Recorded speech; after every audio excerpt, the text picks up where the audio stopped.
സൗദിയിലെ ജിസാനിലെ അരാംകോ പ്ലാന്റിന് നേരെ ആക്രമണം നടത്തിയതായി യമനിലെ ഹൂത്തികൾ. ആക്രമണം സൗദി അറേബ്യ സ്ഥിരീകരിച്ചിട്ടില്ല. സംഘർഷ സാധ്യത തുടരുന്നതിനിടെ ചരക്കു നീക്കം സുരക്ഷിതമാക്കാൻ സൗദി രൂപീകരിച്ച സഖ്യത്തിലേക്ക് കൂടുതൽ രാജ്യങ്ങൾ സന്നദ്ധത അറിയിച്ചു. മേഖലയിലെ പ്രശ്നങ്ങൾ ചരക്കു നീക്കത്തെ ബാധിക്കാതിരിക്കാനുള്ള തീവ്ര ശ്രമത്തിലാണ് രാജ്യം. യമനോട് ചേർന്നുള്ള സൗദി പ്രവിശ്യയായ ജീസാനിലുള്ള സൗദി അരാംകോയുടെ എണ്ണ സംസ്കരണശാലയ്ക്ക് നേരെയാണ് ഹൂത്തികൾ ആക്രമണം നടത്തിയതായി അവകാശപ്പെടുന്നത്. ഡ്രോൺ ഉപയോഗിച്ചാണ് ആക്രമണം നടത്തിയതെന്ന് ഹൂത്തി കേന്ദ്രങ്ങൾ വ്യക്തമാക്കിയെങ്കിലും സംഭവം സൗദി അറേബ്യ സ്ഥിരീകരിച്ചിട്ടില്ല.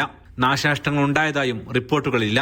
മേഖലയിൽ സംഘർഷ സാധ്യത നിലനിൽക്കുമ്പോൾ നിർണായകമായ ചരക്കു നീക്കവും അന്താരാഷ്ട്ര വിതരണ ശൃംഖലയും തടസ്സമില്ലാതെ മുന്നോട്ട് കൊണ്ടുപോകാനുള്ള തീവ്ര ശ്രമത്തിലാണ് സൗദി.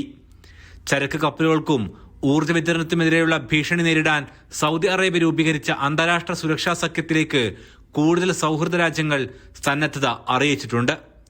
40ഓളം രാജ്യങ്ങളാണ് ഇത് സംബന്ധിച്ച ചർച്ചയിൽ നിലവിലുള്ളത്. Media 1 Riyadh.